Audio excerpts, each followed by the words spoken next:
Olá pessoal, estamos de volta aqui, módulo 2, desculpa. Vamos ver agora as teorias administrativas e como é que foi a evolução dessas teorias. Vamos começar aqui com a abordagem clássica, gente. A gente vai ver aqui, basicamente, a administração científica, que veio com foco nas tarefas e Frederick Taylor era seu principal teórico. A teoria clássica, que tinha o foco na estrutura e tinha Henri Fayol como seu autor principal. Teoria da burocracia, também foco na estrutura, Weber como seu autor principal. E a teoria das relações humanas, Elton Mayo, seu autor principal, foco nas pessoas. Vamos ver, iniciando o contexto, gente, da administração científica. É bem interessante a gente analisar o que estava acontecendo ali, porque aí você entende a racionalidade daqueles teóricos, o que eles estavam buscando. Então, quando a gente fala de administração científica, o trabalho de Frederick Taylor, ou que se chama hoje administração taylorista, que é obviamente buscando se relacionar com o trabalho dele, a gente tem que analisar como é que era o mundo naquela época, o que estava acontecendo para que o Taylor desenvolvesse aquela teoria. Ou seja, você tinha uma realidade, até o começo do século passado, você tinha grande parte da população vivia no campo. Muitas vezes eram 10% da população só que morava dentro da cidade. Então você teve, a partir de diversos inventos, a Revolução Industrial, então você teve ali a máquina a vapor, a ferrovia, o navio a vapor, que possibilitou, de uma hora para outra, você conseguir produzir em algum local e levar esse produto muito longe, com eficiência. Então você conseguiu ter máquinas que automatizassem o trabalho, você conseguiu ter escala. Ou seja, qual foi a realidade que o Taylor viu na mão? Ele tinha empresas cada vez maiores e tinha quem era o funcionário, quem era o empregado dele. Era uma pessoa totalmente despreparada. Normalmente era uma pessoa que tinha vindo do campo, que não tinha educação formal, não sabia muitas vezes nem ler e escrever. Ou seja, ele tinha que pegar essa massa de trabalhadores e pôr para produzir numa fábrica da maneira que fosse mais eficiente e eficaz. Então, o que a gente tem aqui, gente? Contexto da administração científica. A gente tem um contexto de industrialização, ou seja, você tem ali a plena revolução industrial, as empresas cada vez maiores, produzindo cada vez mais e vendendo para cada vez mais longe. Você tem um cenário de ineficiência, ou seja, vem aquele funcionário totalmente despreparado, não sabe ainda trabalhar, muito desperdício. E aí o que você tem que fazer, gente? Esse trabalho ainda era muito braçal, ou seja, por mais que já existissem máquinas, o trabalho ainda era muito dependia da força humana. Então você tinha que organizar esse trabalho de forma com que fosse mais eficiente. E o que ele viu, gente? Vamos buscar aqui. O que ele conseguiu fazer? O que ele imaginou? Ele imaginou, olha, já que o meu funcionário é extremamente, pouco capacitado, ele não sabe fazer quase nada, eu tenho que dividir esse trabalho de forma que seja fácil dele aprender, que seja fácil até de ensinar. Então, o que ele pensou? Olha, imagina você, por exemplo, se eu tivesse que te falar que você tem que montar uma bicicleta do zero, ou seja, pegar todas as peças que existem numa bicicleta e montar uma bicicleta. Imagina que deve ser um negócio que vai levar um tempo, é complicado, você vai quebrar a cabeça ali para fazer, não é verdade? Ou seja, existem diversas atividades, diversas tarefas envolvidas na montagem de uma bicicleta, se você tiver que fazer tudo, do zero até pintar, montar, centralizar, ou seja, todo o trabalho envolvido. Agora imagine que você quebre esse trabalho, esse processo de fazer uma bicicleta, em 100 partes, ou seja, você vai quebrar aquilo ali de certa forma, onde cada pessoa vai ser responsável só por uma coisinha. Então, por exemplo, o fulano vai ser responsável por apertar o guidão, o outro vai ser responsável por botar a borracha no aro. Ou seja, cada pessoa só terá que aprender um pequeno passo, uma pequena tarefa. Com isso, ficou muito mais fácil ensinar. Ficou muito mais fácil você introduzir esse funcionário dentro da fábrica, que era a preocupação do Taylor. Então, gente, vamos entender aqui. A grande característica, mais importante, eu talvez dissesse, é a divisão do trabalho. Ou seja, você pegar aquele trabalho e dividir de forma com que seja fácil, seja tranquilo daquela pessoa trabalhar, entender. É o que a gente chama, e depois vai estudar, como especialização do trabalho. Ou seja, você tornar aquela pessoa especialista naquele pequeno fragmento ali de tarefa. Tá?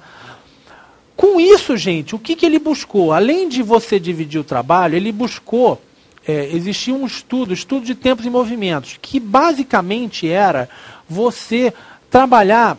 O termo científico vai exatamente disso. Você trabalhava aquela pessoa como se fosse uma máquina, ou seja, como que eu posso reduzir o tempo da pessoa trabalhar? Como eu posso fazer com que aquela pessoa tenha que se deslocar menos? Então, era cronometrado o tempo que a pessoa levava para pegar um material, quanto que tempo que levava dela fazer uma tarefa, que tipo de esforço envolvia aquilo ali. E o objetivo era qual? Que aquela pessoa fizesse aquela tarefa com um mínimo de esforço, com um máximo de velocidade, para que ela fosse mais produtiva e, obviamente, depois a gente vai ver, ganhasse mais por isso. Ou seja, você vai padronizar. Padronizar por quê, gente? Porque você exatamente recebia aquela massa imensa de pessoas. Se você deixasse por cada uma pessoa fazer o trabalho da maneira que ela achasse necessário, que ela achasse que seria razoável, você teria muita ineficiência. Então, como é que ele fazia? Ele pegava uma pessoa, analisava a melhor maneira que ela poderia de fazer aquele trabalho e depois ela o quê? Padronizava. Ela, a partir do momento que chegasse outra, ela ia falar, fulano, o trabalho tem que ser assim, assim, assado, o material vai ficar próximo de você para que você não tenha que ter deslocamento para pegar esse material. Ou seja, todo o trabalho era analisado de maneira que fosse o quê? Mais rápido, mais fácil dela fazer aquele trabalho. Então, a partir desse momento, ela fazia o quê? Padronizava. Todo mundo ia trabalhar da mesma forma. Todo mundo que já deve ter visto algum filme onde passou uma linha de montagem vai ver que aquele trabalho ali é o que? Ele é padronizado, já é dito exatamente como você tem que fazer, tem um manualzinho da tarefa, faça isso, faça aquilo, tem o supervisor para ver se você está fazendo aquilo direito. Então, esse foi o quê? O estudo de tempos e movimentos. Era o estudo que analisava o quê?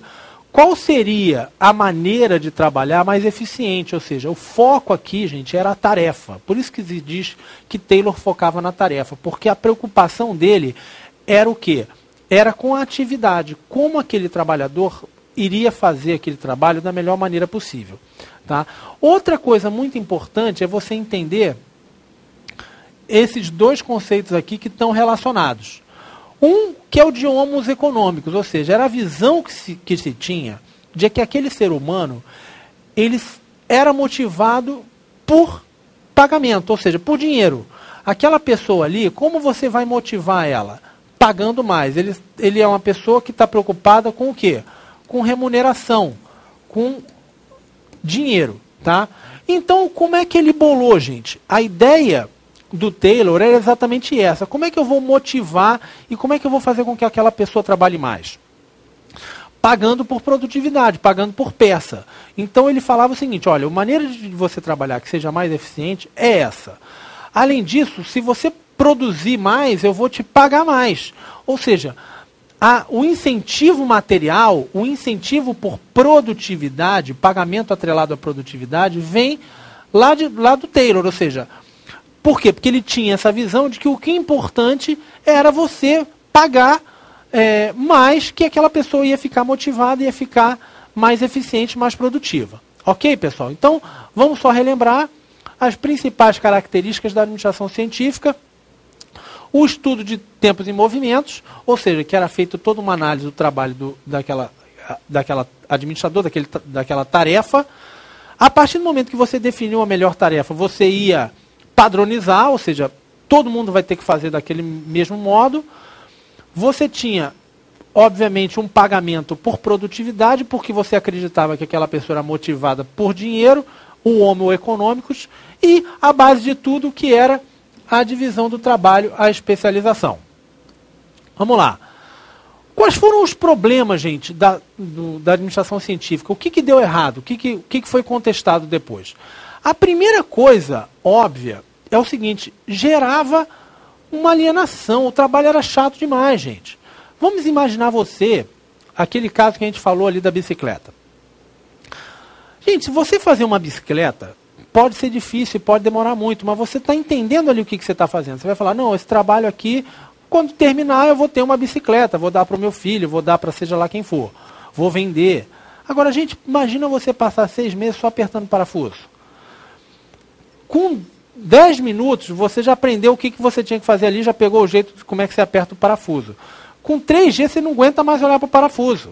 Ou seja, aquele trabalho, por mais que seja eficiente, ou seja, por mais que você rapidamente seja bom em apertar parafuso, digamos assim, ele é chato, ele é pouco desafiador.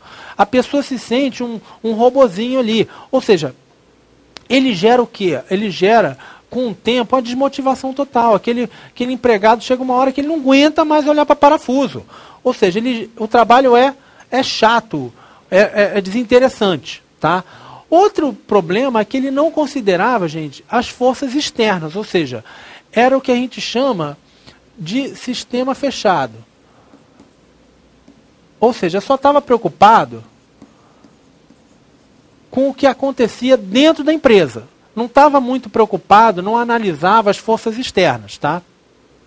E, por fim, ele tinha pressuposto, ou seja, se baseava numa visão de homem extremamente materialista, ou seja, que o homem estava único e exclusivamente preocupado com dinheiro, com aspectos materiais, com remuneração, e isso hoje a gente sabe que isso não é verdade.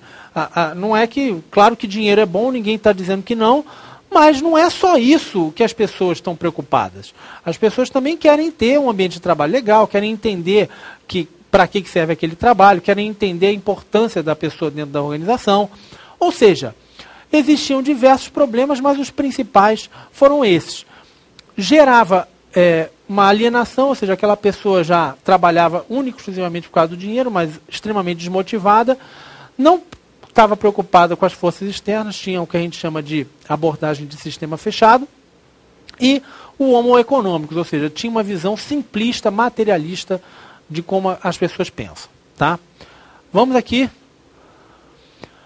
para a administração clássica, ou seja, o trabalho de Henri Fayol. Gente, o trabalho de Henri Fayol, eu não vou falar o contexto praticamente de novo, porque é o mesmo contexto, ou seja, foi feito mais ou menos na mesma época do Taylor. Ou seja, ele tinha a mesma realidade. Empresas cada vez maiores, grandes conglomerados, as empresas cada vez mais verticalizadas, ou seja, muitos níveis hierárquicos, como a gente viu, diversas linhas ali, fulano que manda nesse crânio, ou seja, empresas extremamente hierarquizadas, ou seja, com vários níveis hierárquicos aqui. E ele sentiu que existia um grande espaço para você melhorar essa maneira de administrar, ou seja, que a função de administração era não só importante, mas como podia ser generalizada, como podia ser aprendida, podia ser ensinada, ou seja, que existiam, então, princípios universais. Ou seja, princípios universais de administração que poderiam ser utilizados em todas as empresas. Tá? Quais eram as funções, gente, básicas que o Fayol pensou e que se mantém até hoje? Prever, estaria ligado ao nosso planejamento, organizar, comandar, coordenar e controlar. Essas duas aqui, a gente somou e hoje a gente fala que é o processo de direção. O resto você vê que praticamente é a mesma coisa, ou seja, o trabalho do Fayol até hoje ainda é um trabalho que muita coisa ainda é utilizada. Agora, pessoal, ele ainda tinha uma visão homoeconômicos, ou seja, que o ser humano era baseado basicamente em remuneração, em dinheiro. O foco era também interno, sistema fechado. A diferença grande, então, dele para o trabalho do Taylor é que ele focava na estrutura e não nas tarefas. Ou seja, o trabalho do Fayol era mais preocupado na empresa como um todo. Como que você vai planejar, organizar, estruturar aquela empresa de maneira que faça digamos assim, que atinja os seus objetivos. Ele não se baseava tanto naquelas minúcias da tarefa, da execução daquele trabalho. Tá? Então, sempre que lembre, é muito cobrado isso, o Taylor focava na tarefa, na atividade, o Fayol focava na estrutura, na organização como um todo.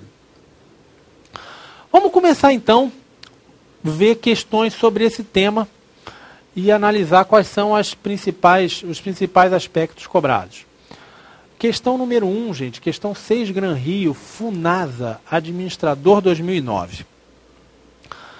A teoria clássica, desenvolvida a partir dos estudos de Frederick Taylor e Henri Fayol, caracteriza-se principalmente por sua preocupação com a departamentalização organizacional e com a racionalização de tempos e movimentos, e ainda por uma visão que se convencionou denominar de mecanicista, partindo de uma concepção de homem. Então vamos lá, visão mecanicista, depois a gente vai explicar melhor isso. Uma visão mecanicista era de que a empresa funcionava como se fosse uma máquina e que aqueles setores, aquelas pessoas trabalhando ali seriam engrenagens, que se contrapõe a uma visão orgânica, né, que seria de uma organização mais mutável, mais flexível, mas isso a gente vai ver mais tarde. A questão, na verdade, está pedindo o quê? Se a gente sabe qual é a concepção de homem que existia na teoria clássica do Taylor e do Fayol. Então vamos lá, pessoal. Vamos lá. Alternativa A. Concepção de homem econômico, cujo comportamento estaria pautado na conquista de melhores condições econômicas de vida, sendo fortemente influenciado por recompensas salariais e materiais, que é, obviamente, a gente já viu, é a nossa alternativa correta. Ou seja, qual era a visão, a concepção de homem que existia nessa época?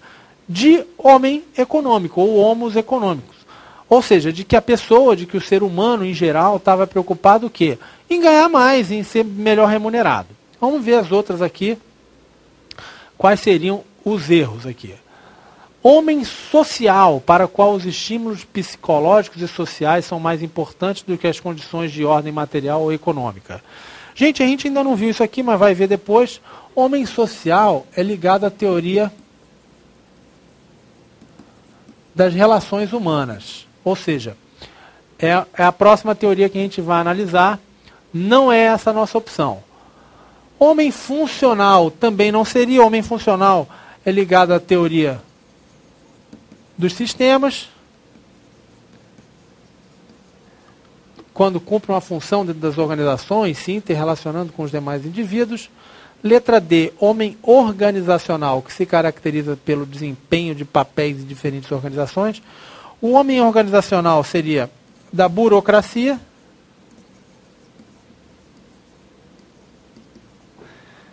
ou da teoria estruturalista. E a letra E, o homem administrativo, que se caracteriza por procurar apenas a maneira satisfatória, blá, blá, blá, em vez da melhor maneira de se fazer um trabalho. O homem administrativo é ligado à teoria comportamental.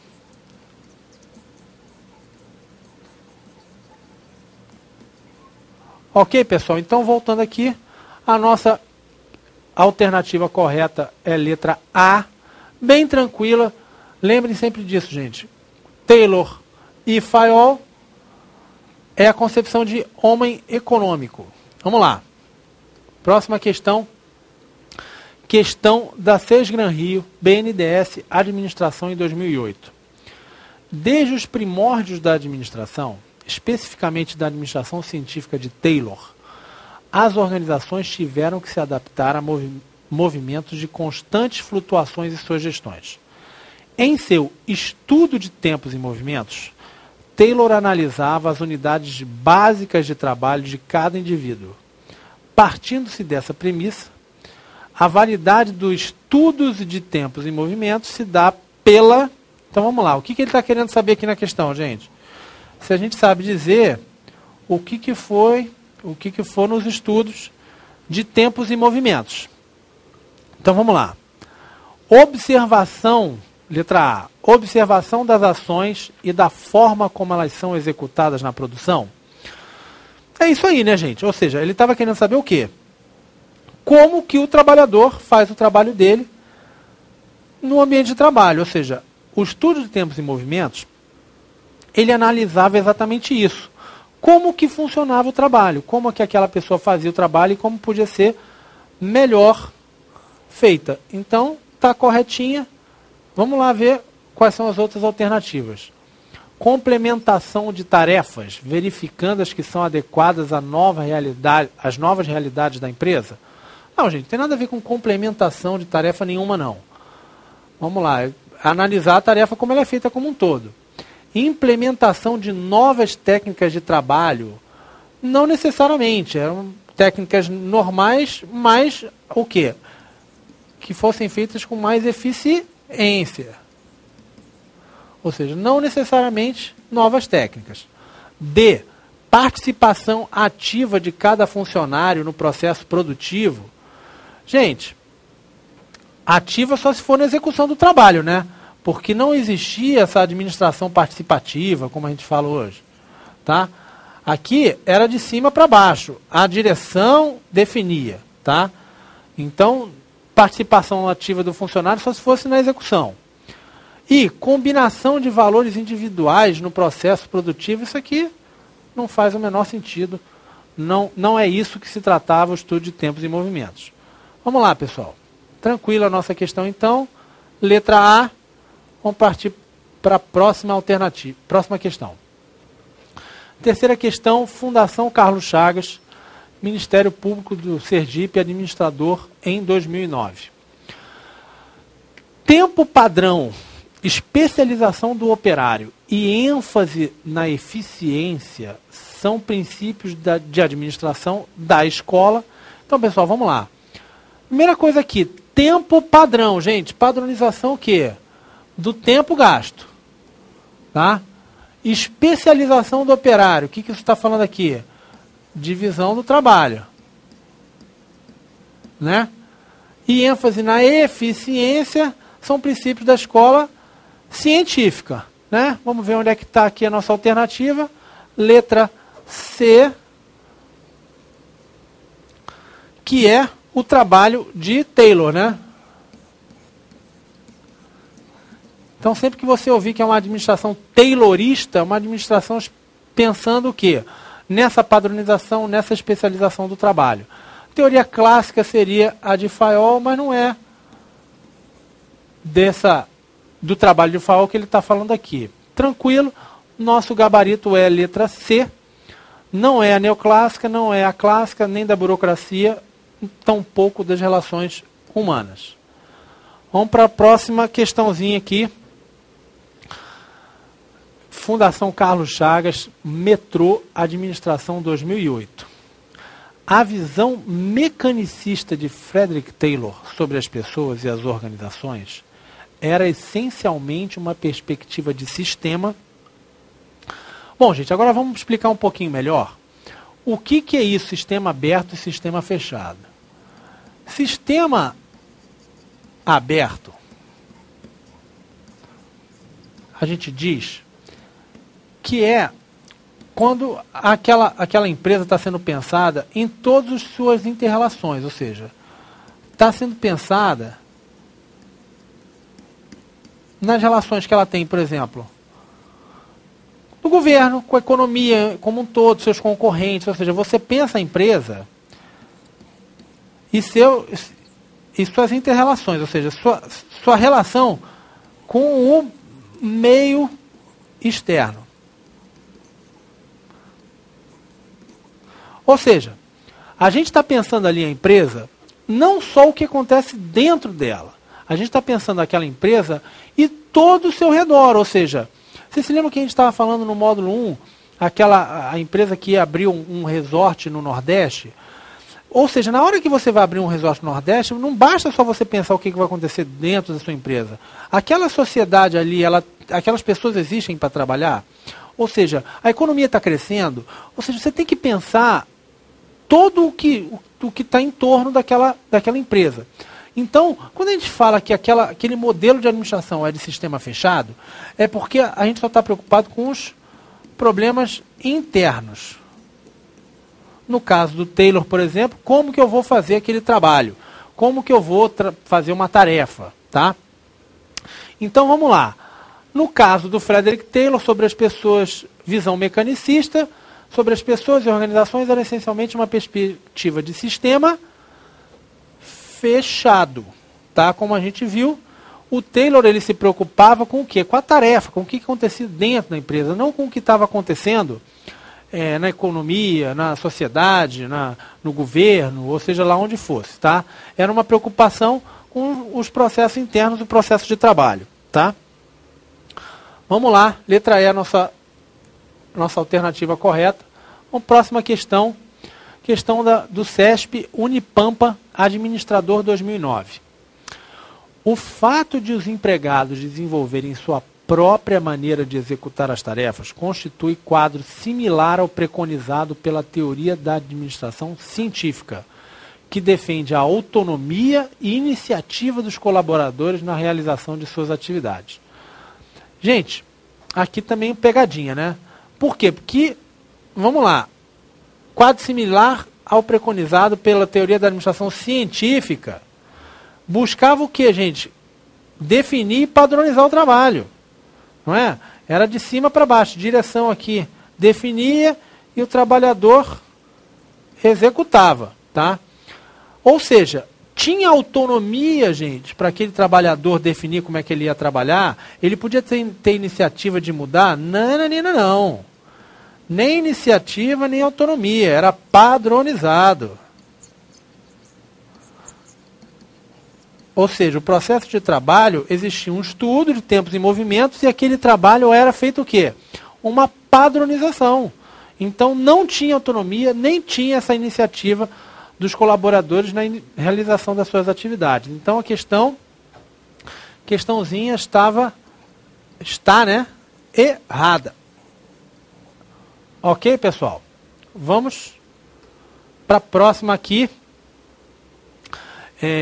Contexto da burocracia, como que ela começou, como que ela, o que aconteceu para que a burocracia acontecesse no mundo.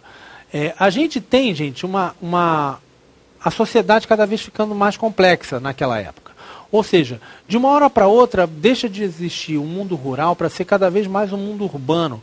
As sociedades cada vez mais interrelacionadas, os governos cada vez maiores, as populações demandam cada vez mais serviços.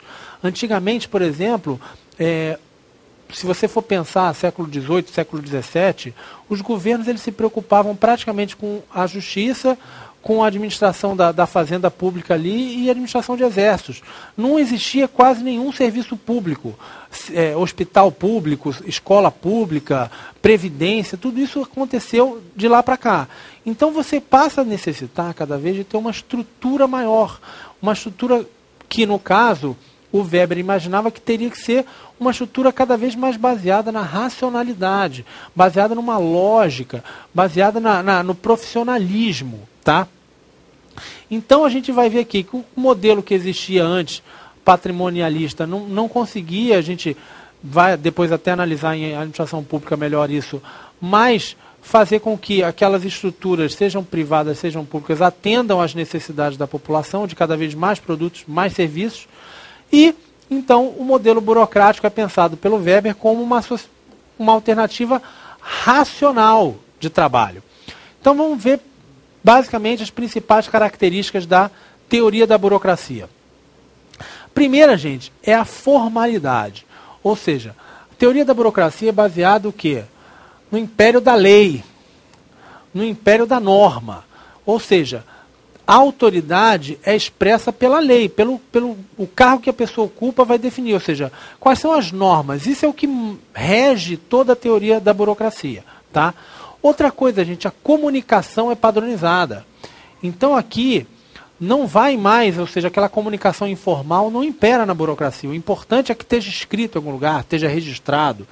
E a gente vê isso muito ainda na administração pública. A administração pública, tudo tem que ser publicado, tudo tem que estar por escrito. A comunicação demora muito, porque tem que passar de você para o seu chefe, do seu chefe para o chefe do seu chefe, aí depois vai descendo até chegar no outro órgão. Ou seja, tudo é o quê? Formal. Controle do quê? De todos os procedimentos. Então existe uma desconfiança do funcionário. Então você quer o quê? Padronizar tudo que aquilo, como tem que ser feito, qual o tipo de decisão que tem que ser tomada em algum caso. Ou seja, há uma formalidade. Outra característica muito importante é da impessoalidade. Ou seja, você tratar as pessoas com base em um tratamento igual, ou seja, isonomia. Você vai tratar as pessoas de modo, ou seja, de acordo com o contexto que você esteja tratando ali. Isso traz o quê? O conceito de meritocracia, onde, por exemplo, os concursos públicos estão envolvidos, ou seja, o concurso público é um instituto baseado na burocracia, baseado o quê? Na meritocracia. Quem tirar a nota melhor vai ser aprovado no concurso. E não é baseado como antigamente na amizade, no QI, ou em outro aspecto, seja qual for, emocional, emotivo, afetivo. Como a gente já falou, racionalidade, ou seja, baseado na razão e não no achismo, e isso trazia o quê? Um sistema legal mais previsível, ou seja, a partir do momento que você tem regras e as regras são cumpridas, é mais fácil de você se planejar, mais fácil de você saber o que você tem que fazer. Imagine antigamente, onde tudo dependia do humor do rei, ou o humor daquele chefe. Se ele decidisse que, a partir do momento que o que você fazia deixou de estar certo, você encana. Ou seja, a partir do momento que você tem essa impessoalidade, o império da lei, você passa a ter o quê? Um sistema legal previsível. Ou seja, todo mundo sabe quais são as leis, o que tem que ser feito e o que você precisa fazer para, digamos assim, não estar em situação ilegal. E, por último, o profissionalismo. Ou seja, o que a burocracia definia é que você tinha que ter o quê? A meritocracia ia trazer pessoas, e essas pessoas seriam as que comandariam as empresas, as organizações. Ou seja, o comando é dos especialistas. Pessoas que são formadas e vão subindo na carreira. Tá? A gente vai falar aqui, ó, noção de carreira. Tudo isso vem da burocracia. Remuneração única e exclusivamente em dinheiro. Noção de hierarquia. Tá? Ou seja, a burocracia ela veio trazer todas essas noções, formalidade, impessoalidade e profissionalismo, que depois que vem até hoje no setor público. E próxima aula a gente vai ver quais foram os problemas da burocracia e como isso é cobrado em concurso. Grande abraço, daqui a pouco a gente se fala.